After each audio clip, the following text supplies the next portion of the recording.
El libro más antiguo en registros científicos, genéticos, arqueológicos, antropológicos, físicos, químicos, literarios, poéticos, arqueológicos y de cualquier disciplina que tú puedas tratar de encontrar. Es el primer libro en haber sido impreso en la imprenta de Gutenberg. Es el primer libro que tengo en mis manos en haber sido traducido y es el libro de los libros por excelencia. En todos los debates que hemos tenido, tanto en la televisión como en el radio, con agnósticos, escépticos, ateos, comunistas, etcétera, etcétera, siempre hemos terminado retándolos, desafiándoles, preguntándoles: ¿conocen ustedes o hay alguien en el mundo que se atreva a decir que hay un libro mejor que la Biblia? Ni presidentes, ni científicos, ni los mismos ateos se han atrevido a poder decir: aquí está otro libro que puede competir con la Biblia, en los registros que acabo de mencionar que contiene la Biblia. Si ponemos todos los libros sagrados, el Ramayana, los Vedas, el Tripitaka de Buda, el libro del Mormón y todos los que tú conozcas comparados con la Biblia, no tienen ni siquiera la mínima comparación. Y si trajéramos a todos los líderes religiosos, Mahoma, Mahatma Gandhi, el Ramayani, el Maharashi, Buda, los que tú menciones, y los ponemos junto a la persona de Jesucristo, ninguno tiene comparación con la Biblia ni con el Hijo de Dios. Esto es asombroso porque a pesar de que es el libro más importante que existe en la humanidad, el que a más lenguajes y dialectos se ha traducido, la gente lo tiene empolvado en su casa como un tabú, o muchas veces vienen y la respuesta es que no le entiendo, o es que no sé de qué se trata y no sabía yo que había un manual para poder formar mi familia. En el libro del Génesis capítulo 2, nosotros encontramos en esta noche, en primer lugar, la creación del hombre y la mujer. Y si no entendemos que el hombre es completamente diferente a la mujer, si no, voltea a ver a tu esposa y ve que no te pareces en nada a ella. Y las mujeres volteen a ver a los maridos y dense cuenta que en nada nos parecemos, ni física, ni intelectual, ni emocional, ni espiritualmente. Entonces somos completamente diferentes el hombre y la mujer. Y cuando no entendemos los hombres el liderazgo que Dios, al haber establecido la familia, puso para que nosotros fuésemos el sacerdote, el proveedor, el protector de nuestra esposa y de nuestra familia, esta es la razón por la cual los matrimonios y las familias se encuentran en la condición en que se encuentran. Entonces, qué importante es que sepamos nosotros que debemos de comenzar a conocer a las mujeres, cómo operan, cómo funcionan. Yo no me puedo subir a un coche si es de velocidades o si es de manual, y si no me explican cómo funciona y dónde está el aceite y dónde está la reversa, ¿verdad? Los carros exóticos con los carros europeos o con los carros japoneses, pues no me voy a quedar completamente sin ir a ningún lado. Y cuando no entendemos cómo funciona una mujer, esta es la razón por la cual los hombres están tratando a las mujeres como las están tratando, como esclavas, como sirvientas, como algo que se pisotea, como el famoso dicho: tómame y déjame y úsame. Entonces tenemos que entender cómo funciona una mujer, cuáles son las debilidades de las mujeres, y las mujeres tienen que entender también cómo funcionamos nosotros, qué nos gusta a nosotros, qué necesita el hombre para poder continuar en la jungla que es la vida y poder desarrollar una familia con la bendición de Dios. Dice en el libro del Génesis capítulo 2 versículo 7: Jehová Dios formó al hombre del polvo de la tierra. Y esto es interesante, señores científicos que nos escuchan, porque los 19 elementos que forman la tierra y los 4 gases que forman el cuerpo humano son exactamente los que forman el polvo y los que forman el cuerpo humano. Así que cuando la Biblia nos muestra que el origen del hombre físicamente es de la tierra, la misma ciencia lo comprueba. Cuando venimos a la Biblia no estamos especulando, ni filosofando, ni teorizando. A lo mejor puede que chanceí, no estoy seguro. Venimos a puras verdades absolutas, porque la Biblia es precisamente su principal caracterización. Es el único libro que contiene verdades absolutas, al contrario de todo el relativismo que existe en la filosofía y en la literatura del mundo. Dios forma al hombre del polvo de la tierra y sopla en su nariz aliento de vida, y fue el hombre un ser viviente. La Biblia dice que cuando fuimos creados originalmente, algo se nos infundió que no se les infundió a los animales, señores darwinianos. Los animales son diferentes a los seres humanos, nosotros no provenimos de los animales. Si tú lees el libro de Carlos Darwin, vas a encontrar este lenguaje: chance y, no sé, no estoy seguro, a lo mejor, y jamás en el origen de las especies Carlos Darwin muestra cuál es el origen de las especies. ¿Cómo es posible que le pongan un título a un libro sin que el libro narre el origen de las especies más que filosóficamente? Entonces, el hombre, de acuerdo a la Biblia, es una creación especial. Tenemos una dignidad que no tienen los animales. Fuimos creados a la imagen y a la semejanza de un Dios. Y esta es la razón por la cual hay miles de religiones, porque no ha habido una sola época en la historia, en las tribus, en las naciones, en los imperios, en las sociedades, en los patriarcados. Nunca ha habido una historia en la que el hombre no haya adorado algo o a alguien. Como decía Sigmund Freud, el filósofo vienés, el hombre es incorregiblemente religioso. ¿De dónde viene esta necesidad de comunicarnos con algo que trasciende nuestra humanidad? ¿De dónde nace ese anhelo de poder consultar con los brujos y con los espiritistas y concentrarnos, y que si hay marcianos y que extraterrestres, y algo nos hace movernos hacia el espacio, hacia otra dimensión? La Biblia nos muestra claramente que Dios puso la eternidad en nosotros, y lo sabemos en lo más profundo de nuestra conciencia. Los egipcios, los babilonios, los sumerios, los romanos, los griegos, los medos persas, todas las civilizaciones en la historia han enterrado a sus muertos, que con la comida, que con la espada. Los egipcios les ponían la comida y la espada. Algo les decía que en la otra vida iban a seguir viviendo. Esto es lo que la Biblia nos revela, que fuimos creados a la imagen y semejanza de Dios. Y esta es la razón por la cual vivimos una época de muchísima confusión política, económica, religiosa, espiritual, y por si fuera poco, de géneros.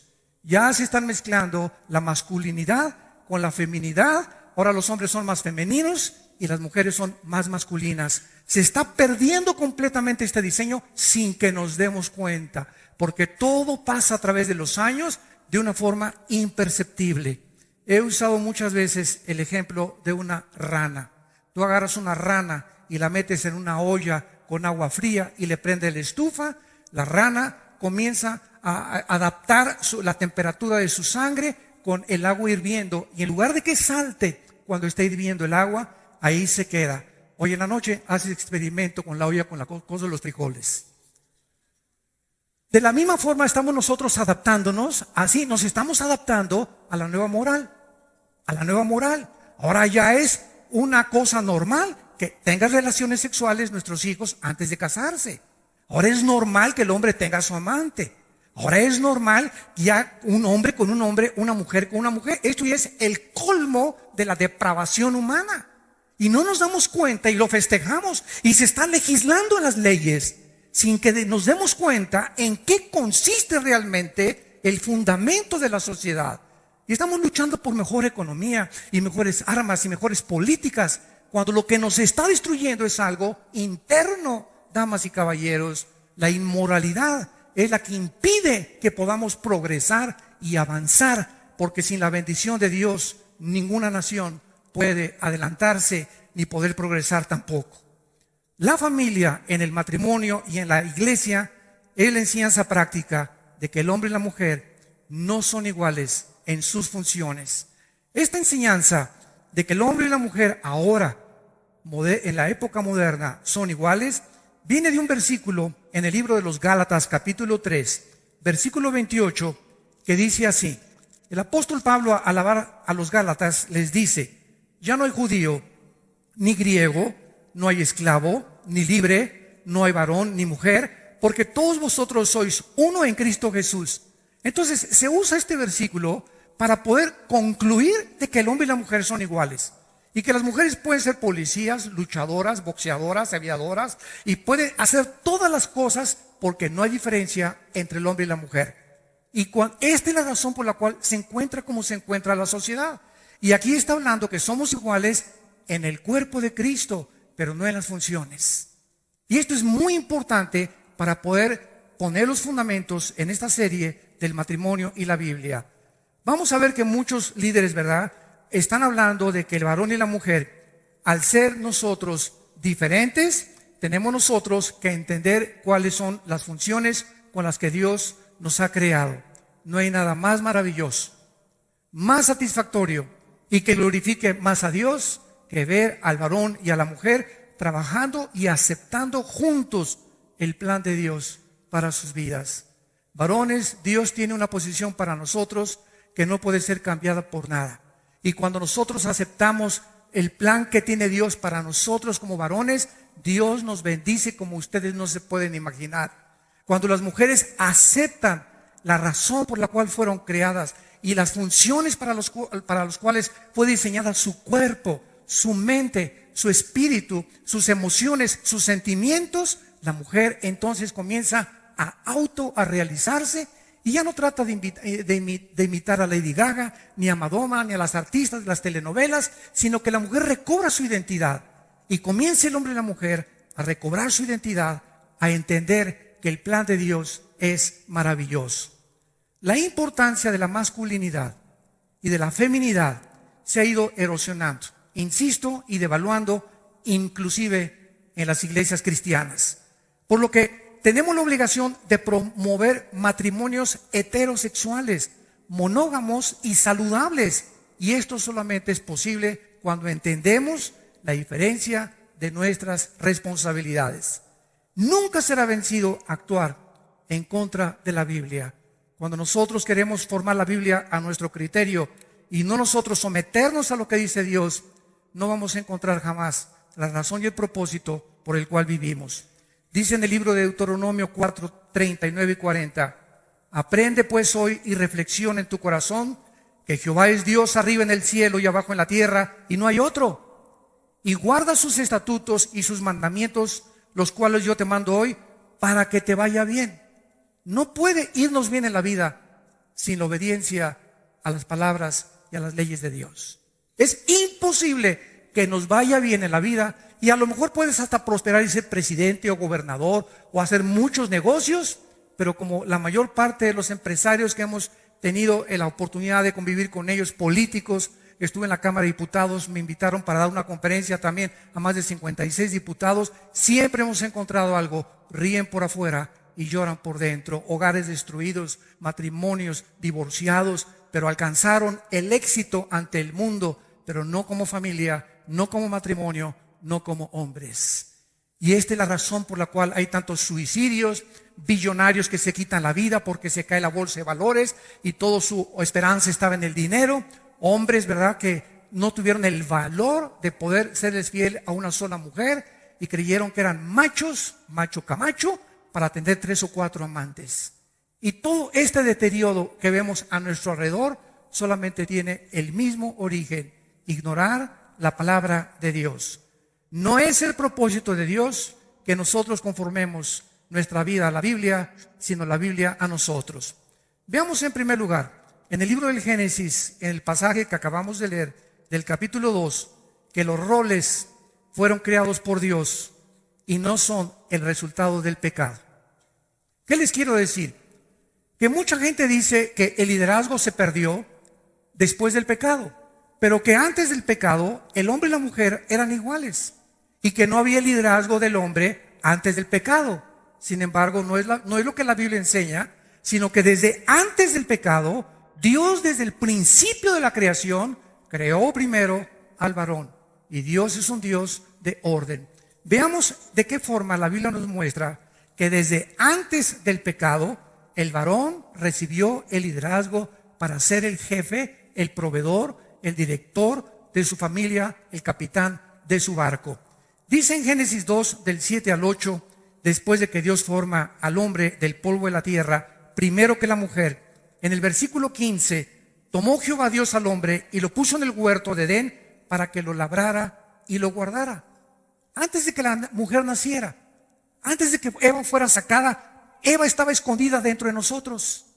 La mujer estaba escondida dentro de Adán. Y Dios saca de nosotros a la mujer, como lo vamos a ver. Entonces, antes de que la mujer fuera creada, ya Dios había puesto al hombre, ¿a qué cosa? A trabajar, a cultivar el huerto y a cuidarlo. Después, antes de que la mujer fuera criada, Dios le dice al hombre: de ese árbol, de la ciencia del conocimiento del bien y del mal, no vas a comer, porque el día que tú comas de él, morirás. Dios no le dijo eso a la mujer, se lo dijo al varón. Después, antes de que la mujer naciera, Dios trajo a los animales.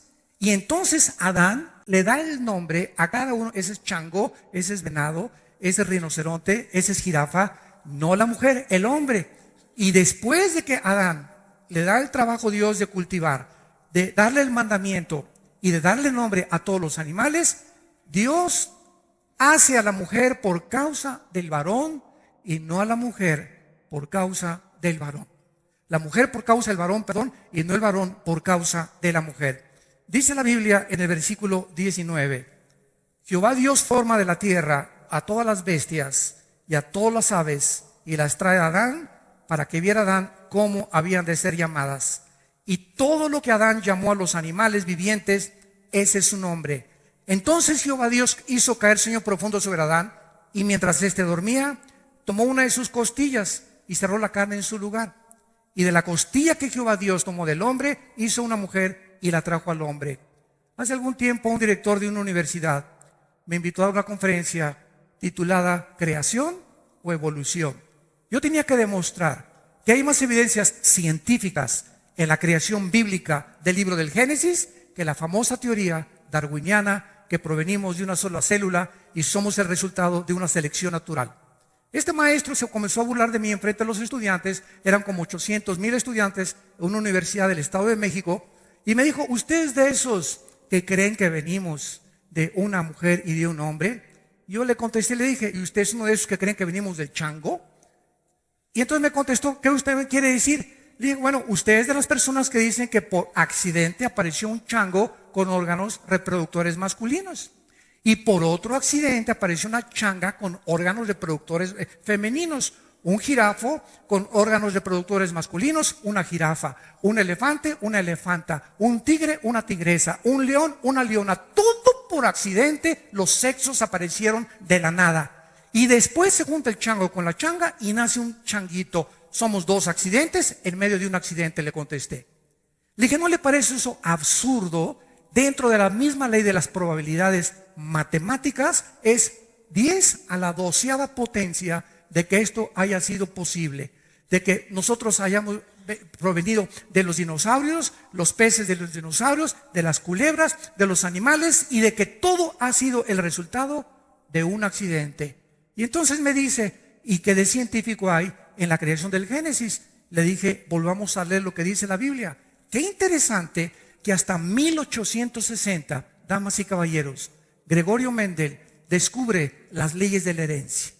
Hasta 1860. Y tenemos un libro que es la Biblia, que hace 3,500, 4,000 años, las leyes de la genética que han comenzado a hacer ahora el siglo XX, terminó con el genoma humano, el proyecto del genoma humano.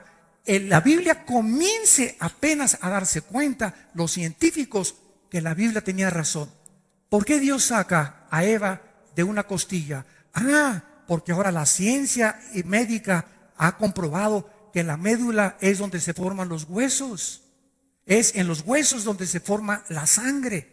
Y la mujer, otro accidente de la Biblia, tiene 2 cromosomas XX. El hombre tiene las cromosomas YX. En otras palabras, yo nací varón, y los varones que estamos aquí somos varones porque el esperma Y de nuestro padre fecundó el óvulo de nuestra madre con 2X. La mujer no tiene el cromosoma Y, solamente lo tenemos los varones.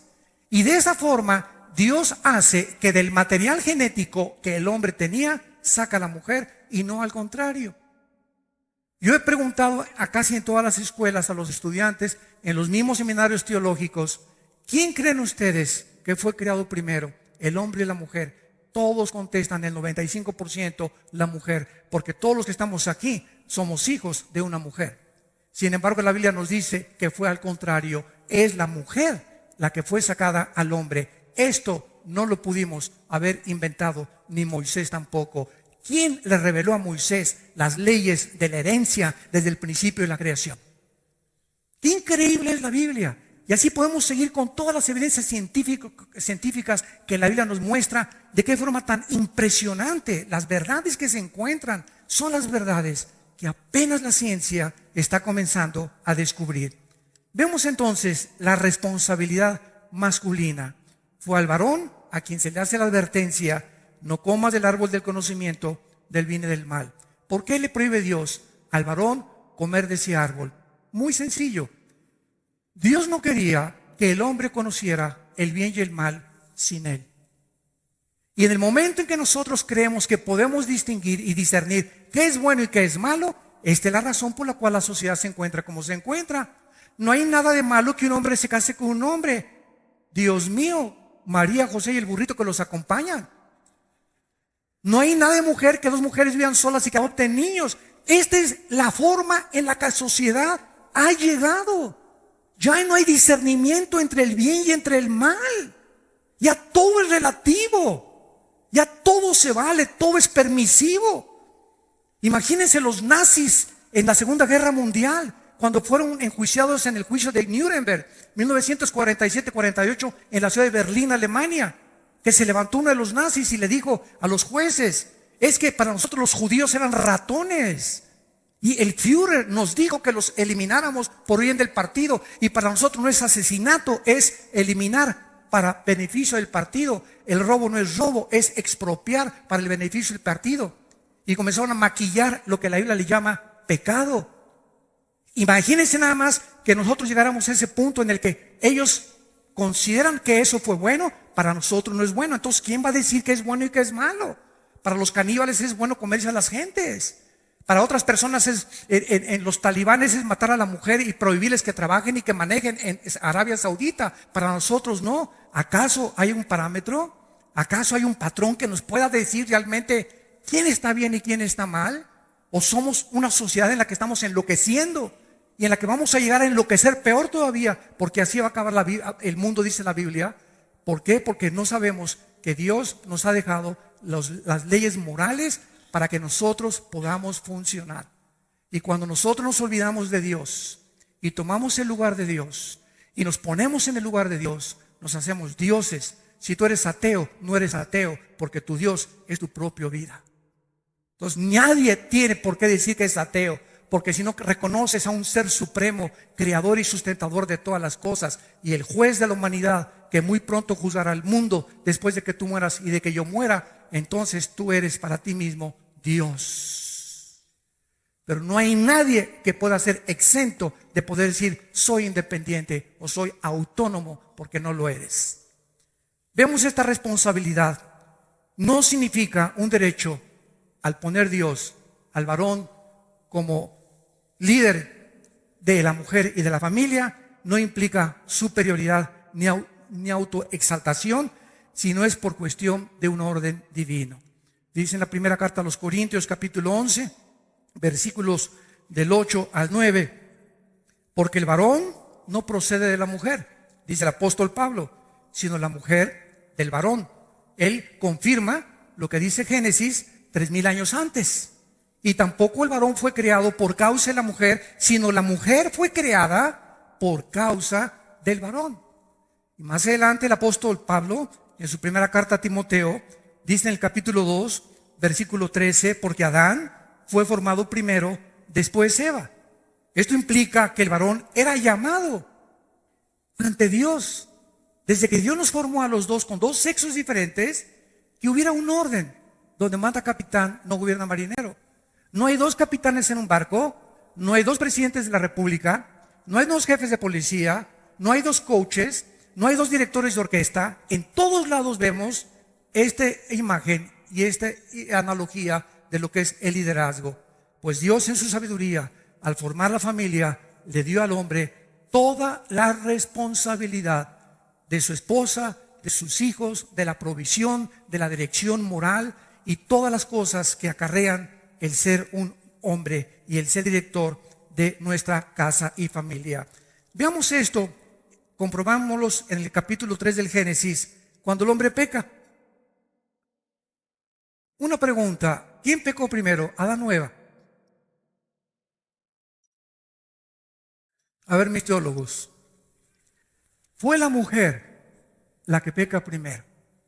Ella seduce al varón y después de que ella come del fruto prohibido, le da viene el papalotes de Adán, y verá, como dicen Proverbios, como va el buey al degolladero, es seducido y entonces el hombre peca después. Sin embargo, es interesante que cuando Dios los llama a cuentas a los dos, en el capítulo 3 del Génesis, vean ustedes a quién llama Dios y a quién hace responsable. Dice el versículo 9: mas Jehová Dios llamó al hombre y le dijo: ¿dónde estás tú? Eva había pecado primero, pero observamos que Dios no la busca a ella para cargarle esta responsabilidad, sino a Adán. Y esto en Romanos 5:12, el apóstol Pablo dice que el pecado entró al mundo por un hombre. Oye, cuando yo leí esto, dije, seguro que aquí fue un error de la Biblia. ¿Cómo es posible que Pablo diga en Romanos 5:12 que el pecado entró por un hombre? Está clarísimo que fue la mujer. No está diciendo quién pecó primero, está diciendo que entró al mundo. En otras palabras, esto es interesantísimo, es el varón el que propaga el pecado sexualmente. Porque es a través del sexo que nosotros propagamos el pecado, porque nosotros los varones traemos la semilla.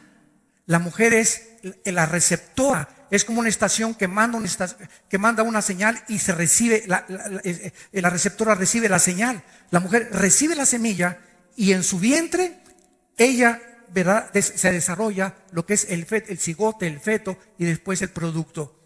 Pero es el varón el que trae la semilla y a través de la semilla se transmite el pecado, porque el pecado viene en la sangre y en la sangre está el alma, de acuerdo a Levítico 17:11.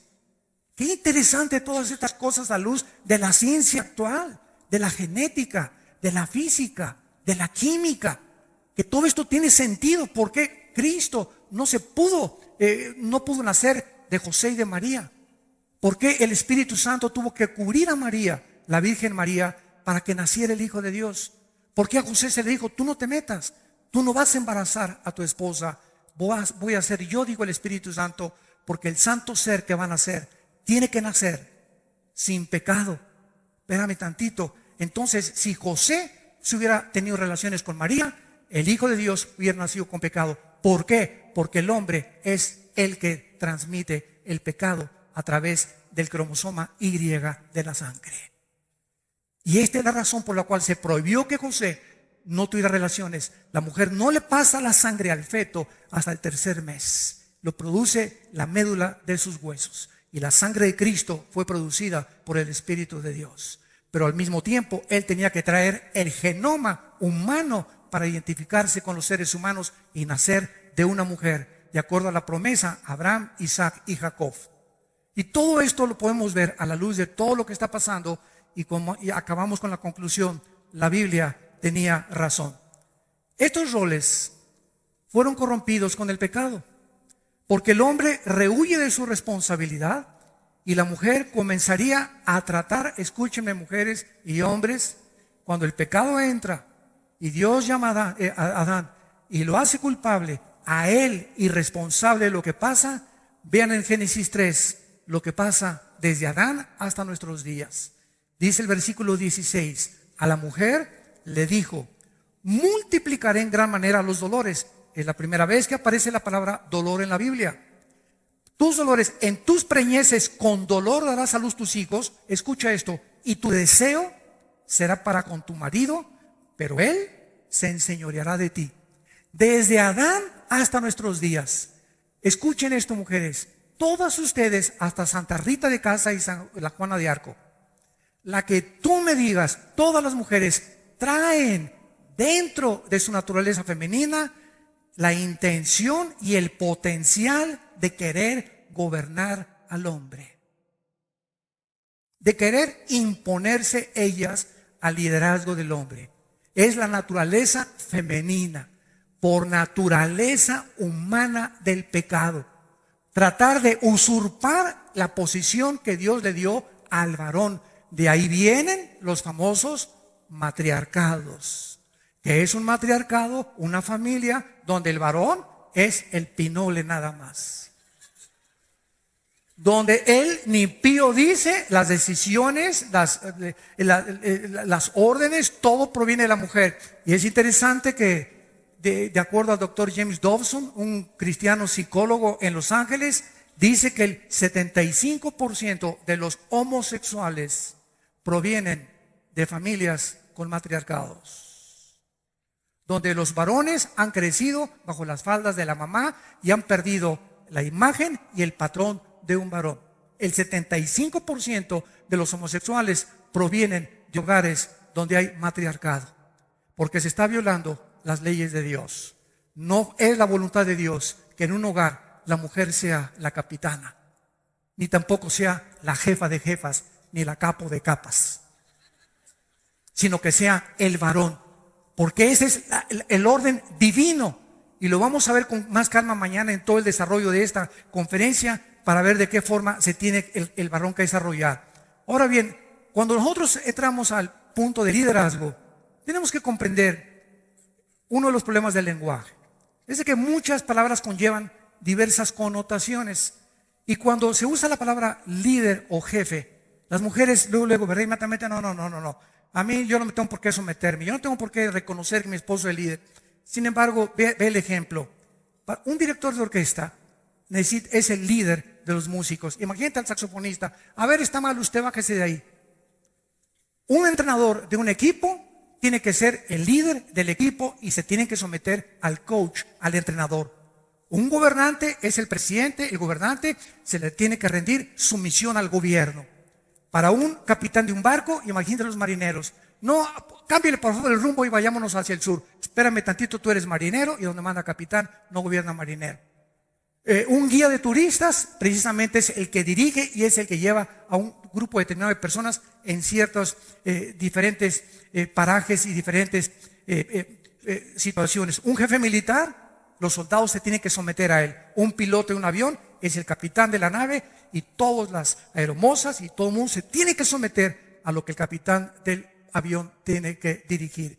Así es también en el hogar. En el hogar Dios puso al varón de jefe, de líder. Y no es porque seamos superiores, es por el orden divino de Dios. Esto no significa que un hombre, al ser el líder, demande ser servido por su mujer, sino que es al contrario. Cuando vino Cristo al mundo en Lucas capítulo 22, versículo 26, Él dijo: mas entre ustedes el que quiera ser el mayor, como es el más joven, y el que dirige, como el que sirve. Y parecería una paradoja aquí, ¿verdad? ¿Cómo es posible que, bueno, soy líder yo soy líder, que me sirvan mis chilaquiles, mis huevos rancheros, tráiganme mis pantuflas, préstame la televisión, como llegan muchos hombres a su casa, háganme mis huevos con chicharrón ahorita, muévase. Y cuando tenemos esa actitud, eso no es liderazgo, eso es dictadura. Eso es pervertir la autoridad en autoritarismo. Es como cuando a un policía le pones una cachucha y le pones una macana, ¿verdad? Ya se siente con la arbitrariedad y hacen cosas que trasciende su nivel de autoridad. Y es autoritarismo, es arbitrariedad. Y tiene que haber un límite para eso. Entonces el hombre tiene que entender eso. El ser líder no significa autoritarismo ni exigir, sino al contrario, seguir el ejemplo de Jesús. Jesús era el líder de los discípulos y en Juan capítulo 13 se hinca Jesucristo y agarra una toalla y una bandeja y les lava los pies a sus discípulos. Cuando Pedro ve que Jesucristo se acerca a lavar los pies de sus discípulos, le dice: no tal cosa acontezca conmigo. ¿Cómo es posible que tú, el Hijo de Dios, el creador de los cielos y de la tierra, en el cual fueron hechas todas las cosas que existen, principados y potestades, el que fue enviado a morir en una cruz, vienes y nos lavas los pies a nosotros, cuando nosotros te los debemos de lavar a ti? Ese es el ejemplo que Cristo nos da. El líder no es autoritario, no es dictador, es alguien que vive para servir a los demás. Un presidente que abusa de su autoridad es un dictador, es una persona autoritaria. Y un presidente, un gobernante, un juez, cualquier persona de autoridad es para servir a los ciudadanos, porque nosotros los mantenemos. Ellos nos deben servir a nosotros y ellos creen que nosotros a ellos, y se aprovechan de esa autoridad porque no entienden el principio divino, bíblico de la autoridad. Y por eso está corrompida la autoridad por todos lados. Por eso a las mujeres se les trata como sirvientas, como esclavas en el Medio Oriente, o los talibanes, y les cortan los pelos y las rapan y les con navaja las navajean por todos lados y no las respetan y las usan simplemente como algo desechable. Porque si a alguien el diablo odia es a las mujeres, porque a través de una mujer nació el Hijo de Dios. Y por eso vamos entendiendo por qué los hombres tratan como tratan a la mujer, porque están la mayoría endemoniados. Así es. Un hombre que trata a una mujer de una forma despectiva es un hombre, sin que él lo sepa, que está controlado por demonios. Y no necesitas ser el endemoniado gadareno para demostrar que tienes demonios en tu vida. Esto tampoco implica, ¿verdad?, que nosotros podamos obligar a nuestra esposa a ser inmorales. ¿Debe la esposa sujetarse al esposo? Así es. Pero si se brinca el límite en la cabeza de nosotros, que es Cristo, porque Cristo es nuestra cabeza y la mujer es nosotros la cabeza de la mujer, y nosotros podemos ejercer la autoridad cuando estamos sometidos a la autoridad. No hay autoridad sin autoridad. ¿Quieres que tu esposa se someta a ti? Sométete tú a Cristo primero y ponle el ejemplo. Ámala y trátala como una reina, y Dios va a cambiar su corazón para que ella entienda que debe someterse a ti.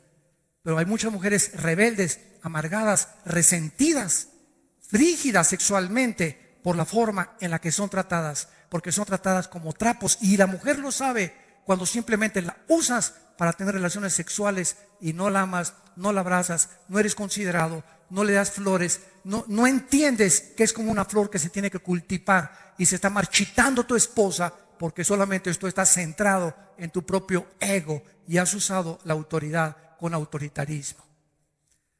Así pues, al amar nosotros a nuestra mujer, nos amamos a nosotros mismos, y cualquier clase de liderazgo que produzca en una mujer inmadurez, resentimiento, amargura o inseguridad a través de un excesivo control o un dominio opresivo, dictatorial del varón, es síntoma que ha fracasado tu matrimonio. Es síntoma que algo no está funcionando en tu matrimonio. Estás echando aceite por todos lados. Se te está desvielando tu casa. Y estas reuniones que tenemos es con el propósito de orientarte y mostrarte que hay esperanza. Así es, ninguno de ustedes vino aquí por coincidencia. Unos invitados por unas personas, otros vamos a oír a ese palabrero, muchas veces eso dicen, o vamos a oír a ver qué nos cuentan. Y todos ustedes tuvieron una cita porque Dios te ama, porque dio su vida por ti, porque quiere bendecir tu matrimonio. Y si estás a punto de divorciarte, o tu matrimonio ya tiene días o años que viven juntos, pero divorciados emocionalmente, aunque están juntos viviendo físicamente, hay esperanza en estas conferencias y en estas prácticas para tu vida. Si tú le crees lo que dice la palabra de Dios y aceptas a Cristo como tu Señor y Salvador, y todas las cosas podrán ser cambiadas sin que tú te des cuenta. Ahora alguien podría preguntarse en este momento, ¿por qué entonces en Efesios 5:21 dice que debemos someternos unos a otros? Claro que sí, porque siempre habrá alguien a quien someternos. Los hijos a los padres, los soldados a sus superiores, los jugadores a su entrenador, los discípulos a sus maestros, las ovejas a su pastor, y no al contrario. ¿Por qué? Porque es el orden que Dios establece para autoridad. Si no hay autoridad, hay anarquía. Cuando un gobierno civil no usa, escuchen, si hay aquí abogados o hay aquí diputados o senadores que nos escuchan ahorita por internet en vivo, cuando un gobierno de un estado o de un municipio o de una nación no ejerce la autoridad para frenar la maldad, pierde su unción divina como autoridad y como gobernante.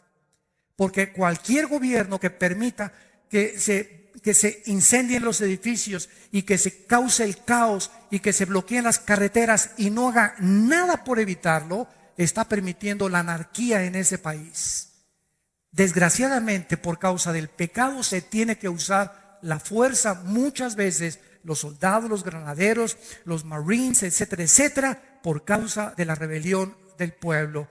Muchas veces el pueblo tiene la razón, como en muchos países que conocemos, muchas veces no la tiene. Pero es importante la autoridad para poder evitar la anarquía. Ahora veamos, ¿por qué se le prohíbe entonces a la mujer que enseñe en la iglesia? Dice en primera de Timoteo, capítulo 2:12, y estamos contestando todas estas preguntas para poder poner los fundamentos para las conferencias que siguen. Porque no permito a la mujer enseñar, dice en Timoteo 2:2, no le permito a la mujer enseñar ni ejercer dominio sobre el hombre sino estar en silencio. Y aquí, ¿verdad?, puede haber dos extremos. ¿Qué es una herejía? Es una verdad llevada al extremo. Veamos de qué forma se ha pervertido esto. Pablo no está haciendo una prohibición absoluta de todas las enseñanzas que una mujer puede dar. Veamos los ejemplos. En Tito 2, del 3 al 4, se les instruye a las mujeres a instruir a mujeres jóvenes. En 2 Timoteo 1:5 se recuerda a Timoteo que su abuela Loida y su madre Eunice le enseñaron. Aquí las abuelas y las mamás deben enseñarles a sus nietos y a sus hijos y a las mujeres jóvenes. En Proverbios, la mujer virtuosa se le alaba por hablar con sabiduría a sus amigas. Se apoya que las mujeres profeticen en la iglesia. 1 Corintios 11:5, manifestando sumisión a la autoridad, tapándose la cabeza. Que vamos a ver que es un símbolo de que simplemente las prostitutas en Corinto demostraban, ahora se rapaban el pelo las prostitutas en Corinto. Entonces, al entrar a la iglesia, tenían que demostrar que estaban sometidas al liderazgo de un varón, tapándose con un velo en la cabeza. Y si no, se dejaban de crecer el pelo. Y esta es la razón por la cual ahora muchas mujeres no entienden que para una mujer uno de los símbolos más grandes de la feminidad es el pelo largo. Y ahora nuestros hijos van en la calle y se echan apuestas cuando va una pareja caminando, quién es el hombre y quién es la mujer. Porque ahora es la moda que las mujeres se rapen como se peinan los hombres. Y yo no lo digo yo, arráncale la Biblia, las páginas a 1 Corintios capítulo 11, donde dice la Biblia que es honroso para una mujer y deshonroso que se corte el pelo. Dice la Biblia claramente que se exhorta a los hombres y mujeres que enseñan, Colosenses 3:16, fuera de la congregación. Y Priscila y Aquila exhortaron y enseñaron a Apolo como pareja. Así pues sería arbitrario creer que Pablo está prohibiendo que la mujer no enseñe para nada, sino que está claramente diciendo que es imposible que las mujeres nunca enseñen a los hombres y que los hombres nunca aprendan de las mujeres. Entonces, ¿qué significa la exhortación de Pablo? Que las mujeres no enseñen y se callen. Observamos el contexto de esta prohibición, que no usurpen el liderazgo del varón. ¿Qué es lo que significa esto, verdad? Aquí se encuentra la clave, que no ejerzan dominio sobre el hombre. La enseñanza inapropiada de una mujer a los hombres sería en maneras en que un pastor vea usurpada su autoridad de su liderazgo cuando una mujer le quiera dar pinochetazo, deshonrando de esta manera su autoridad, o cuando una mujer quiere imponer su autoridad sobre un pastor en una iglesia, o cuando una mujer en la familia quiere imponer su autoridad sobre la autoridad del hombre, o cuando en un gobierno la autoridad del presidente no es el presidente sino la mujer la que le dice lo que el presidente tiene que hacer. En ese momento se está violando el principio bíblico y esas personas están acarreando el juicio de Dios a sus vidas. O cuando se trate de interrumpir públicamente a un pastor, o cuando una mujer enfrente de sus hijos se le ponga al brinco a su esposo y lo insulte enfrente de sus hijos. Mañana vamos a ver que lo peor que podemos hacer a nuestros hijos es pelearnos enfrente de ellos. Y qué triste cuando vienen a consejería muchas parejas, vienen con la hija o con el hijo a acusar al esposo enfrente de los hijos. ¿Sabes una cosa? Haga lo que haga tu esposo, dile a tu hija, es tu padre y lo tienes que respetar. Es la forma en con la como Dios te va a bendecir. Pero tenemos que mostrarles a nuestros hijos el principio y la autoridad para que ellos crezcan con seguridad y puedan entender que solo así podemos ser bendecidos por un Dios que dio su vida en una cruz por todos nosotros. ¿Cuántos de ustedes en esta noche han podido entender que todos los gobiernos y naciones que están legislando los matrimonios gay, hombres con hombres, mujeres con mujeres, están cometiendo el suicidio moral más grande de la historia al destruir la institución más santa y más sagrada de toda la sociedad, que es la familia? Tenemos que rescatar la familia. Tenemos que salvar los matrimonios, damas y caballeros. Tienes que reaccionar y darte cuenta que tú vas a morir y yo voy a morir. Y la Biblia dice que después de la muerte no hay transmigración de las almas, no hay reencarnación, no hay limbo, ni hay purgatorio. La Biblia es clara. Después de la muerte es el juicio de tu vida y de mi vida. Y ahí daremos cuenta de lo que dejaste de hacer, de lo que oíste y no hiciste, y de las funciones que elegiste a Dios. Yo no me someto a ti, quiero imponer mis propias reglas de moral y conducta en mi familia. Qué cosa tan triste cuando nosotros nos independizamos y creemos que estamos haciendo esto. ¿Por qué lo está haciendo la gente? Porque ignoran las leyes morales que Dios estableció en su santa palabra. He aquí, dice la Biblia en Deuteronomio 11, les pongo la bendición y les pongo la maldición. Si ustedes escuchan mis palabras, dice Dios, voy a bendecir tu vida, tu familia, tus hijos, tus nietos, porque nuestra generación será bendita hasta la tercera y cuarta generación. Pero si ustedes me rechazan, dice Dios, quiero que entiendas, tú eres un ser humano libre. Y yo no creé un robot. Pudo Dios haber creado robots. Y pudimos haber hecho, ¿verdad?, amarle a Dios, que nos diera cuerda, te amo, te amo, te amo. Pero Él nos creó con una libertad. Y ahí está la condición principal del ser humano y la responsabilidad, que somos libres de cada decisión que tomamos, que tiene consecuencias para bien o para mal. Cada decisión que tú tomas tiene consecuencias, para bien o para mal. ¿Qué vas a escoger en esta noche? ¿Quieres salir por esa puerta como entraste? Odiando a tu esposa, creyendo que es una sirvienta, creyendo que puedes tener amantes y que la puedes ensuciar, sabiendo que Dios te ve. ¿Quieres que Dios te prospere en tu trabajo? ¿Quieres que Dios te bendiga? ¿Quieres que Dios te dé paz? ¿Quieres que Dios bendiga a tus hijos? ¿Quieres que Dios bendiga a tu generación? Sométete a las leyes de Dios, porque no somos dioses, no somos animales, fuimos creados a su imagen y semejanza. Porque de tal manera amó Dios al mundo que nos dio a su Hijo unigénito, para que cualquiera de ustedes que en Él cree no se pierda, mas tenga la vida eterna. Dios muestra su amor para con nosotros en que, siendo pecadores, Cristo, su Hijo, da su vida por nosotros en una cruz. Y Él herido fue por nuestras rebeliones y molido por nuestros pecados. Y el juicio que tú merecías y que yo merecía, dice la Biblia, el Hijo de Dios en la cruz lo llevó en nuestro lugar. Y Dios puso la ira y desató y no perdonó a su Hijo y nos perdonó a nosotros, para que nosotros entendiésemos cuánto nos ama Dios. Si tú quieres saber cuánto te ama Dios, ve la cruz. Y ahí en la cruz el amor de Dios fue manifestado, la sabiduría de Dios y el poder de Dios. Porque la cruz es locura a los que se pierden, pero poder de Dios a los que se salvan. Y Dios espera que en esta mañana tú entiendas que viene la hora cuando todos los muertos oirán la voz del Hijo de Dios. Y los que la oigan saldrán a resurrección de vida, y los que no la oigan cuando estuvieron vivos saldrán a resurrección de condenación. Tú puedes en esta mañana burlarte, en esta noche tú puedes en esta seguir mascando tu chicle y cerrando tus oídos y endureciendo el corazón duro que tienes ya en tu vida. Pero ¿sabes una cosa? Dios dice que tus pecados te alcanzarán, y por tu corazón endurecido acarreas ira y condenación para el día del juicio. Qué locura, como dijo Blaise Pascal cuando se enfrentó con un ateo. Le dijo el ateo: yo no creo que después de la vida haya nada. Y le contestó Blaise Pascal, el físico matemático: ¿sabes una cosa?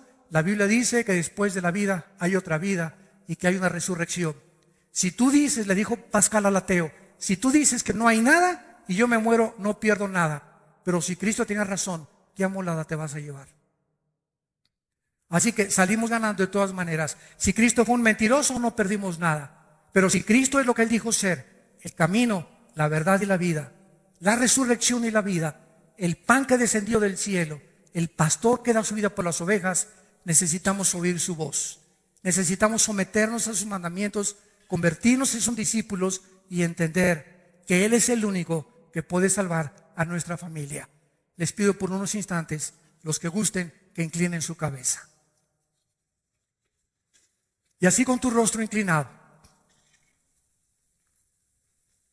en esta noche, en que el Espíritu Santo ha hablado a tu corazón a través de la Biblia y te ha mostrado el inmenso y eterno amor de Dios, Dios te manda que te arrepientas, por cuanto ha establecido un día en el que ha de juzgar a los vivos y a los muertos. Dios demanda que tú cambies y des la media vuelta y que entiendas que Él te puede dar el poder para dejar el pecado, que tú puedes, al aceptar sus leyes, descubrir el propósito y la razón por la cual nacimos, de dónde venimos y hacia dónde nos dirigimos. Dios te pide que en esta noche creas lo que Él hizo en una cruz, al dar su vida a su Hijo Jesucristo y derramar su sangre preciosa para que tú pudieras tener la vida eterna. Y esto Dios nos lo da por su gracia, no por nuestras obras, porque si fuera por obras, fue un desperdicio la muerte de Cristo. Mas el justo paga por los injustos, el santo muere por los impíos, y Él nos da su santidad, su justicia, para que nosotros seamos hechos la justicia de Dios en Él. ¿Qué tengo que hacer?, me preguntarás, para comenzar a caminar con el Hijo de Dios. Ahí desde tu lugar, dile estas palabras: